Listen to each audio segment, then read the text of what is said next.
உன்னுடைய சாப்பாட்டினுடைய பரிமாறணும், உன் தேர்வும் கொஞ்சம் மாறணும் அப்படின்னு இருக்காங்க. நாளையில இருந்து வீட்டுல சாப்பாடு சாப்பிடும் போது இலைய போட்டு முதல்ல காய போடுங்க. சாப்பிட மாட்டேன்னா அவரை காய போடுங்க.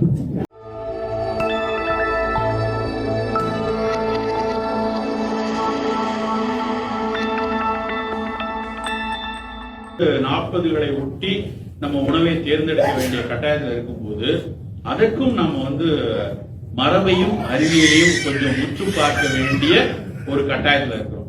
என்ன சொல்றாங்க, இவ்வளவு நாள் எப்படி சாப்பிட்டோம், நல்ல இலைய போட்டு சோறு போட்டு சாம்பார் ஊற்றி புளிக்குழம்பு ஊற்றி ரசம் ஊற்றி மோர் வச்சு அப்படி சாப்பிட்டாதான் ஒரு திருப்தியா சாப்பிட்ட சாப்பாடு. நாங்கள் கூட அதை நாங்கள் கல்லூரி படிக்கிற காலத்துல இந்த ஆர்டரை நினைத்து வியந்திருக்கிறோம். என்ன அழகா முதல்ல குழம்பு காய், அதுக்கப்புறம் அந்த சீரடிப்பதற்காக ரசம், அதுக்கப்புறம் அதுல வயிற்றுல புண்ணாயிராம இருக்க கடைசியாக ஆன்டாசிட் தன்மை உள்ள மோர். இந்த ஆர்டரே ரொம்ப அழகா இருக்குன்னு வியந்திருக்கும். ஆனா இன்றைய அறிவியல் கொஞ்சம் அதுல மாற்றி கருத்துக்களை சொல்ல ஆரம்பிச்சு. என்ன சொல்லுது அப்படின்னா, அகைன் ஈட் லான்செட் கமிஷன் அப்படின்னு ஒரு பத்திரிகை. லான்செட்ங்கிறது பிஎம்ஜி மாதிரி இன்னும் ஒரு முக்கியமான மருத்துவ பத்திரிகை. அவர்கள் ஒரு கமிஷன் ரிலீஸ் பண்றாங்க. என்ன சொல்றாங்க அப்படின்னா, இந்த ஈட் லான்செட் கமிஷன்ல உன்னுடைய சாப்பாட்டினுடைய பரிமாறணும், உன் தேர்வும் கொஞ்சம் மாறணும் அப்படின்னு இருக்காங்க. எப்படி மாறணும்? 70% காய்கறியும் கீரையும் பழங்களும் இருக்கும். எவ்வளவு? 70%. 30% தான் நீ தானியங்கள் எடுத்துக்கொள்ளணும். அந்த 30% நீ மரபு தானியங்கள் எடுத்துக்கோ, மரபு அரிசிகளை வச்சுக்கோ, அது முக்கியம். ஆனா 70% காய்கறிகளும் பழங்களும் இருக்கணும். புலால் சாப்பிடுறவங்க மீன்களை பிரதானமா வச்சுக்கணும். கோழிக்கறியை கொஞ்சம் குறைச்சு கொள்ளலாம், ஆட்டுக்கறியை எடுத்துக்கொள்ளும். இந்த மாதிரி அவர்கள் அந்த ஈட் லான்செட் கமிஷன், அதை நீங்க கூகுள்ல பாருங்க. அவன் சொல்ற விஷயம் என்ன அப்படின்னா, வெறும் 37 பக்கம் தான் இருக்கு அந்த அறிக்கை. அதை படித்து பார்க்கும் போது அதில் நிறைய உண்மைகள் வருது. அப்படி பார்த்தோம்னா இனிமே நாளையில இருந்து வீட்டுல சாப்பாடு சாப்பிடும் போது இலைய போட்டு முதல்ல காய போடுங்க. சாப்பிட மாட்டேன்னா அவரை காய போடுங்க. அப்படி காய்கறிகளை வச்சு அந்த காய்கறிகளுக்கு ஆசையா இருந்ததுன்னா கொஞ்சம் சோறை அந்த காய் வச்சு கொடுப்பாங்களே கட்டோரியில, அந்த மாதிரி கொஞ்சம் ஒரு சின்ன கிண்ணத்துல மாப்பிள்ளை சம்பாவோ தூயமல்லி சம்பாவோ பூங்கார் சம்பாவோ வரகோ தினைய வச்சு கொஞ்சம் வச்சுக்கலாம். காய்க்கு சோறை தொட்டு சாப்பிடணும். அதுதான் மிகச்சிறப்பான ஒரு விஷயம் என்ன நீங்க சொல்ல ஆரம்பிச்சிருக்காங்க. அதுல உண்மை இருக்கு.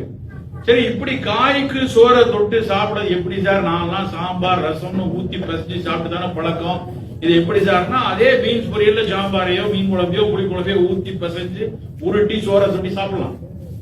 அப்படியாவது நம்ம குழம்பு எடுத்துக்கிறது தப்பு இல்லை. காய்கறிகள் நிறைய இருக்கணும், குழம்பு வச்சுப்போம், ரசம் வச்சுப்போம், மோர் வச்சுப்போம். ஆனா அதையெல்லாம் சோறுல தான் பசைஞ்சு சாப்பிடணும்னு அவசியம் இல்லை. குறைவாக சோற்றை எடுத்துள்ள, மிக முக்கியமா சர்க்கரை, ரத்த கொதிப்பு, புற்றுநோய், மாரடைப்புக்கு இந்த உணவு திட்டத்தை பரிந்துரைக்கிறார். நான் அடிக்கடி ஒரு சிறு குறிப்பா இதுல கூட அடிஷனலா ஒரே ஒரு விஷயம் சொல்றது என்னன்னா, இதெல்லாம் நடைமுறைப்படுத்தணும்னா உங்க வீட்டுல இருந்து ஒரு ஆயுதத்தை தூக்கி வெளியே போடணும். அது என்ன ஆயுதம்னா, அந்த அன்னக்கரண்டின்னு ஒண்ணு இருக்கும். அதை பார்த்தாலே எங்க திருநெல்வேலி பக்கம் நாங்க சுளவுன்னு சொல்லுவோம். முரம் என்று பெயர் உண்டதுக்கு. அந்த முரத்துல சாதம் எடுத்து போடுற ஒரு பழக்கத்தை அதை பார்த்தா இன்னொரு பார்வையில் எனக்கு அதை பார்த்தா ஒரு பொக்லைன் எந்திரம் மாதிரியே இருக்கும். பாளமா வெட்டி சோறை வச்சு அப்படி வேணாம். அன்னக்கரண்டி தூக்கி போட்டுட்டு பெண்கள் நாளையில இருந்து அதுக்கு ஸ்பூன் போட்டிருங்க. கை வலிச்சே சோறு எடுக்காம சரி போது போ அப்படின்னு வச்சிருவாங்க. அந்த அளவுக்கு குறைவாக தானியங்களையும் மிக அதிகமாக காய்கறிகளையும் எடுக்கும். சார் அப்படின்னா எப்படி சார் எனர்ஜி கிடைக்கும்? எனர்ஜி கிடைக்கும், உறுதியா கிடைக்கும். இதுவும் கார்போஹைட்ரேட் தான். நிறைய பேர் நினைக்கிறாங்க சோறு தானியம் மட்டும்தான் கார்போஹைட்ரேட். கிடையாது, காய்கறியும் கார்போஹைட்ரேட் தான், செல்லுலோஸ். அதே குளுக்கோஸுடைய குடும்பம் தான். ஆனா நார் நிறைய உள்ள செல்லுலோஸ் விஷயம் அதுவும் ஜீரடித்து ஒரு எனர்ஜியை தான் உடலுக்குள்ள கொடுக்கும். அதனால அதை எடுத்துக்கொள்ளலாம். அதனால காய்கறியை பிரதானமா வச்சுக்கொண்டு தானியங்களை குறைவா எடுத்துக்கொண்டது 40களுக்கான நிறைய 40, 50, 60களை ஒட்டி இருக்கிறதுனால நம் உணவு திட்டத்துக்கு ரொம்ப ரொம்ப முக்கியம். நிறைய காய்கறிகளும் குறைவான அளவுல தானியங்களும் இருக்கிறது ரொம்ப முக்கியம்.